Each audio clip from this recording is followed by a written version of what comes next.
तो जिन्नात के भी अल्फाज हैं कि अब वहाँ पर गार्डियंस हैं बाकायदा, बहुत पहरा स्ट्रॉन्ग हो चुका है, क्योंकि कुरान मजीद जब नाजिल हो रहा था तो अल्लाह ताला ने बहुत ज़्यादा पहरा स्ट्रॉन्ग कर दिया था वहाँ पे। तो फरिश्ते बहुत ज़्यादा है तादाद में।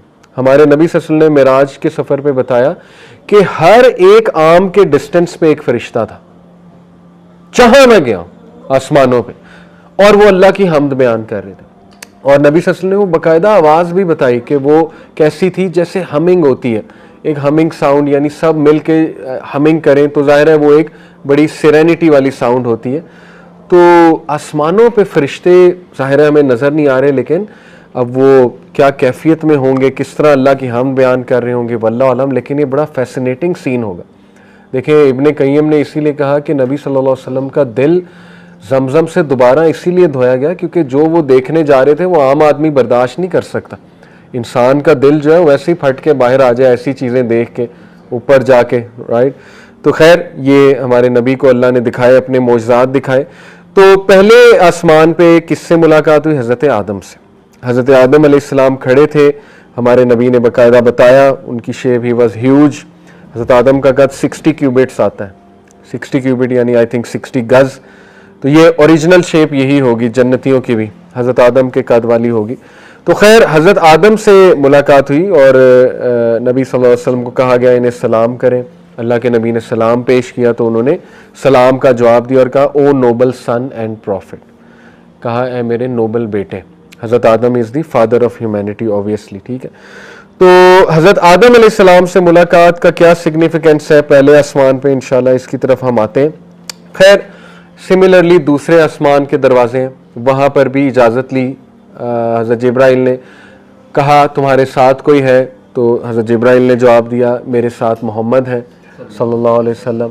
तो आगे से आया सवाल कि क्या ये he is permitted to enter? तो उन्होंने कहा जी he is permitted to enter. ये उनका आंसर होता था हर आसमान पे। सेकेंड आसमान पे जो है वो ईसा अलैहिस्सलाम और याह्या अलैहिस्सलाम से मुलाकात होती है, ठीक है।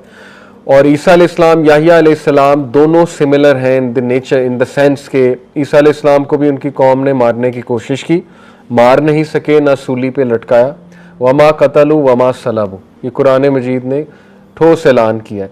क्रिश्चियंस कहते हैं सूली पे लटका दिया था, उसके बाद रिजरेक्ट हुए 3 दिन बाद, तो वो उन्होंने सिन जो ह्यूमैनिटी के थे उनका खुमियाजा भुगता। ये उनका फ़लसफ़ा है। हमारा तो है जी कि हाथ भी नहीं लगाया मुशरिकों ने हज़रत ईसा अलैहिस्सलाम को, ठीक है ना, उनके दुश्मनों ने, अल्लाह ने पहले उठा लिया। हाँ याह्या अलैहिस्सलाम के बारे में आता है कि उन्हें शायद कत्ल कर दिया गया था उनके दुश्मनों ने।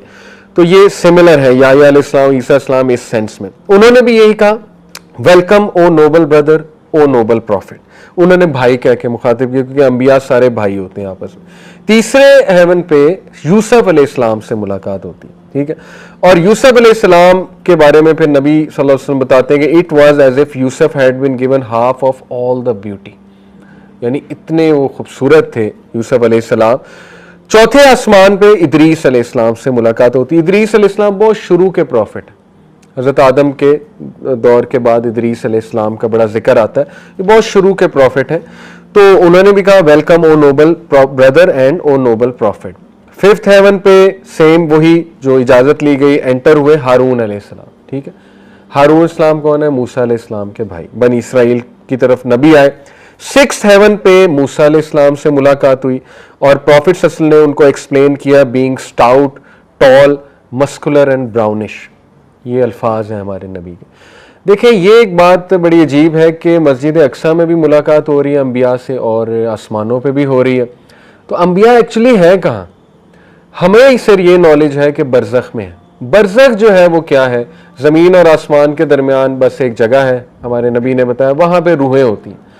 अब इसका मतलब कि ये आसमान भी फिर आसमानों में भी शायद बरज़ख का कुछ हिस्सा है, इसीलिए आसमान पे या स्पेशल उन्हें वहाँ लाया गया आसमानों पे मुलाकात के लिए।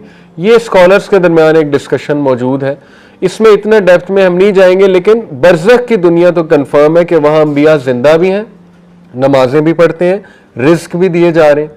इवन शहदा के बारे में तो यहाँ तक आता है जो मार्टिर्स हैं कि वो ग्रीन पैरट्स के जिस्मों में उनकी रूहें हैं और वो ग्रीन पैरट जन्नत में चल फिर मतलब उड़ रहे हैं और उनके जो पिंजरे हैं वो अल्लाह सुब्हानहू व तआला के अर्श के नीचे से लटक रहे हैं। ये बाकायदा एक्सप्लेनेशन आती है। जन्नत में तो देखें जाएंगे हिसाब किताब के बाद, इसलिए ये ना कंफ्यूज हो कि वो पहले ही जन्नत में क्यों है। वो पहले ही जन्नत में इस सेंस में नहीं है कि वो वहां क़याम पजीर है, वो बस वहां उन्हें इजाजत दी गई है कि वो चक्कर लगाते हैं जन्नत का, उड़ते हैं। अंबिया कहाँ है? बरज़ख में है। बरज़ख की दुनिया इस दुनिया से बहुत मुख्तलिफ है, वहां भी जिंदा है। तो ये कंफ्यूजन भी दूर हो जाती है। इससे याद रखें, कुछ लोग कहते हैं ना कि औलिया जिंदा है, अंबिया जिंदा है, तो आप ये कह दें कि नहीं वो तो मतलब वफात पा चुके हैं औलिया, तो वो कहते हैं गुस्ताखी कर रहे हैं। तो देखें यहां से तो वफात पा चुके हैं। वफात क्या, एक इंतकाल का मतलब होता है मुंतकिल हो चुके हैं, एक और दुनिया में चले गए हैं। अब वहां पर वो एक और लाइफ, उसके पैरामीटर्स और हैं। अब देखें हेवंस जो है मुख्तलिफ फिजिकल लॉज होंगे, वल्लाह आलम सितारे होते हैं वहां पे, पता नहीं ये ग्रेविटी होती है क्या होती है, ये तो मुख्तलिफ फिजिकल लॉज होंगे वहां के, हमें तो नहीं पता। तो हम ये कहते हैं कि यस अंबिया औलिया जिंदा है, हम मानते हैं, लेकिन वो जिंदगी ऐसी नहीं है कि वो आपकी हर बात सुन रहे हैं। वो तो फिर जाहिर है शिरक हो गया ना। अगर मैं ये कहूँ कि एक वली मेरी हर बात समझ सकता है, सुन सकता है, तो इसको इस तरह से सॉल्व किया जा सकता है इस इशू को। जैसे सूरह अल बकरा में अल्लाह कहते हैं कि शहीदों को मुर्दा ना कहो, वो जिंदा है और अपने रब के यहाँ से रिस्क पा रहे हैं। कहाँ जिंदा है? बरज़ख में। हम तो एग्री कर रहे हैं, वहां तो फिर काफिर भी जिंदा। कुरान मजीद की आयत है कि फिरौन और उसके साथियों को दिन रात आग दिखाई जाती है, तो जिंदा है तो दिखाई जाती है ना। कहाँ पे दिखाई जा रही है? वहां पे दिखाई जा रही है, जाहिर है उनको बताया जा रहा है तुम्हारा ये ठिकाना है। तो be very clear about it कि बरज़ख की ज़िंदगी बिल्कुल है, वह अंबिया नमाज भी पढ़ते हैं, रिज़्क़ भी दिए जा रहे हैं, बहुत आला मकाम पर हैं, लेकिन वो ज़िंदगी इस ज़िंदगी से एसोसिएटेड नहीं। अल्लाह के कुछ लॉज हैं, ऐसा नहीं हो सकता वहाँ से अब कोई वापस आ जाए, क्योंकि शहीदों को ये पूछा जाएगा कि तुम्हें कुछ और चाहिए, कोई चाहत है, कहेंगे अल्लाह हमें दोबारा भेज, हम दोबारा शहीद हो तेरी राह में, तो ये लुत्फ है इसमें, इस तरह से मरने में, तो उसकी इजाज़त नहीं दी जाएगी कि ये सुन्नत नहीं है कि तुम्हें दोबारा भेज दिया जाए। This also negates the concept of आत्मा। हिंदुओं का कॉन्सेप्ट है आत्मा का, बदरू का, कि जो वापस आ जाती है, रूहें आती हैं। रूहों को आने की इजाज़त नहीं है दुनिया में। उन्होंने क्या करने आना रूहों ने? नेक रूहें, उनका टेस्ट यहाँ पे हो गया, वो टेस्ट दे के चली गई, तो वो तो why would they want to come back? ठीक है ना, ये बड़ी अजीब बात है। तो ना कुरान और हदीस से कोई ऐसी चीज साबित। हाँ, ख्वाब में आ सकते हैं रूहें। आपको पता है जब हम सोते हैं अल्लाह हमारी रूह जो है वो ले जाता है ऊपर, और उस रूह से किसी रूह की मुलाकात हो सकती है रियल में, ठीक है, वो हमें एज ए ख्वाब आ सकता है। ये तो इस पे तो स्कॉलर्स का ओपिनियन है, ये तो पॉसिबल है। लेकिन रूहों का भटकना, यहाँ पर आ जाना, स्टक हो जाना इन बिटवीन सोल्स का, ये आपको मिलेंगे मूवीज में भी ऐसी थीम्स, और हिंदुओं के कॉन्सेप्ट्स भी हैं। तो ये इस्लामी कॉन्सेप्ट्स तो कतन नहीं है। वो जो कुछ नजर आ जाता है वो मेरे ख्याल में करीन होते होंगे। देखें हर इंसान के साथ एक जिन है जो वही शक्ल धाड़ सकता है, वही आवाज़, सब कुछ।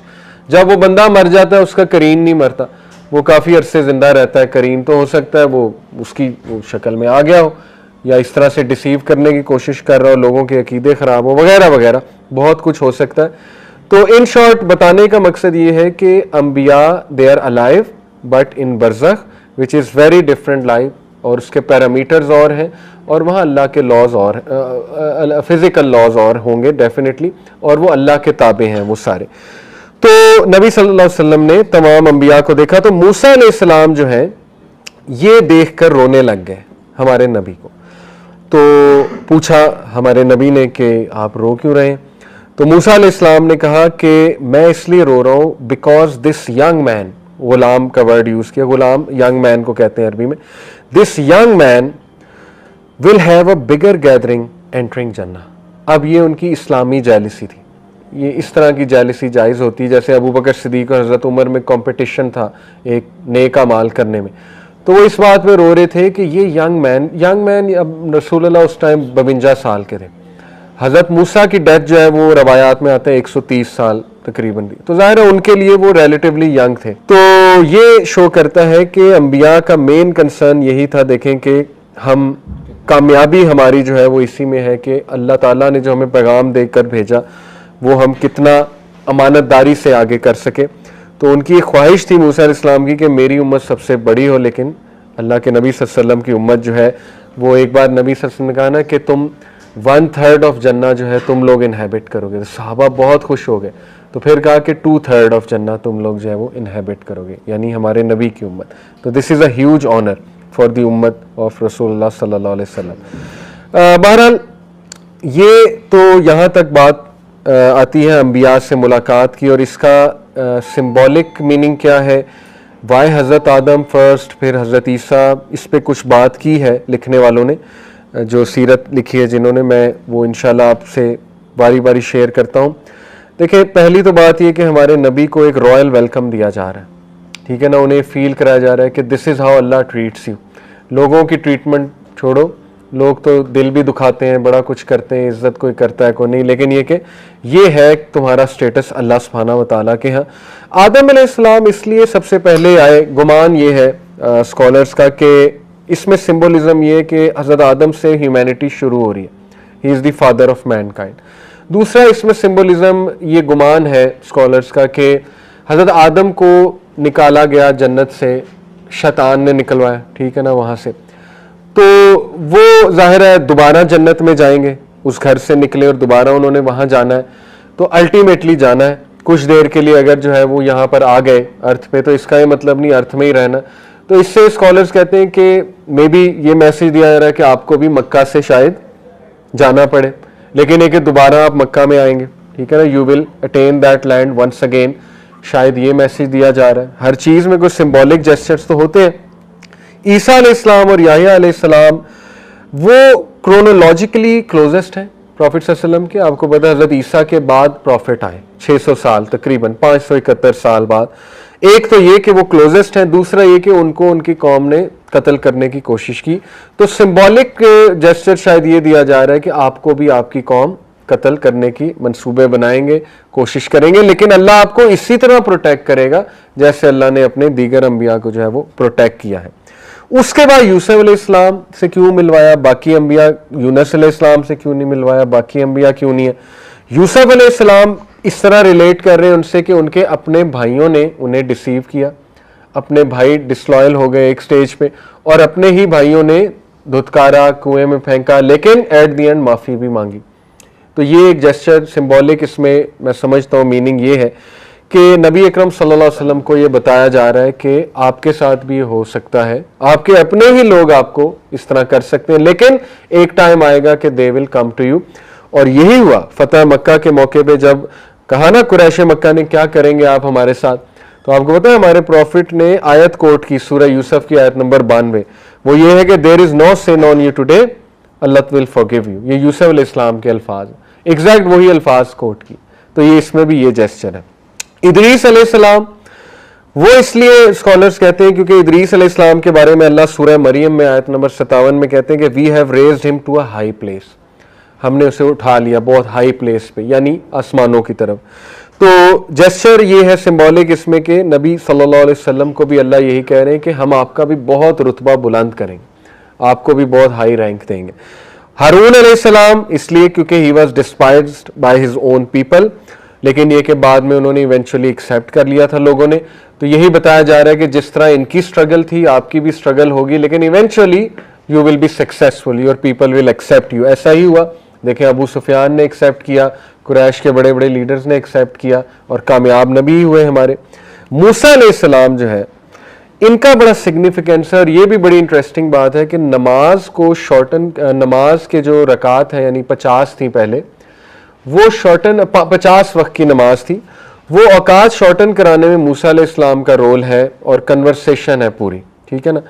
तो खैर वो मैं बाद में बताता हूँ उनसे क्यों कन्वर्सेशन है। तो मूसा अलैहिस्सलाम 6 हेवन पे मुलाकात का मकसद ये नजर आता है, गुमान ये है कि मूसा अलैहिस्सलाम is very similar in the sense कि मूसा अलैहिस्सलाम ने भी एक बहुत मुश्किल वक्त गुजारा, उनकी कौम ने उन्हें बहुत हर्ट किया और उनकी कौम थी भी बहुत ज़्यादा, और इसी तरह उम्मत मोहम्मदिया भी बहुत बड़ी होगी और नबी अकरम सल्लल्लाहु अलैहि वसल्लम को भी वही तकालीफ लोगों की तरफ से झेलनी पड़ेंगी। जैसे मूसा अलैहिस्सलाम के ही अल्फाज कोट करते थे ना हमारे नबी, जब भी उनको कोई दुख देता था तो कहते थे कि मेरे भाई मूसा को बनी इसराइल ने इससे भी ज़्यादा सताया, लेकिन वो पेशेंट था, बहुत सताया बनी इसराइल ने। बल्कि मूसा अलैहिस्सलाम ने तो एक बार अल्लाह से कहा कि मुझे ज़रा हज़रत आदम से तो मिलवाएं। हज़रत मूसा बहुत जलाली तबीयत के थे, सही रवायत है, तो हज़रत आदम से मिलवाया अल्लाह ने ज़ाहिर बरज़ख में। तो मूसा अलैहिस्सलाम ने पूछा कि क्या आप आदम हैं, son of father of all human beings, तो मुस्कराए। उन्होंने कहा यस। फिर उनका क्या, तो मूसा बनी इसराइल। तो हज़रत मूसा ने कहा जी। तो हज़रत मूसा ने पूछा कि why did you eat from the tree, दरख्त से क्यों खाया आपने, आपकी वजह से मैं यहाँ आ गया हूँ और आपकी वजह से मुझे बनी इसराइल से जो है वो डील करना पड़ रहा है। अब देखें कितना जेन्युइन सवाल है। तो हज़रत आदम मुस्कराए। हज़रत आदम ने कहा कि तुम तौरात नहीं पढ़ते जो तुम्हारी किताब है। कहा पढ़ता हूँ। कहा उसमें क्या समझ आती है तुम्हें, यानी स्टोरी तो है मेंशन। तो मूसा अलैहिस्सलाम खामोश कर गए और कहते हैं कि we were meant to come है। हज़रत आदम ने कहा एग्जैक्टली। तो रसूलुल्लाह सल्लल्लाहु अलैहि वसल्लम मुस्कराए 3 बार।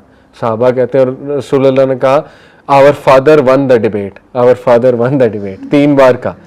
तो देखिए जेन्युइन सवाल आता है जहन में, ठीक है ना। इसका आंसर क्या है कि उनकी गलती की वजह से नहीं आए, we were suppose to come.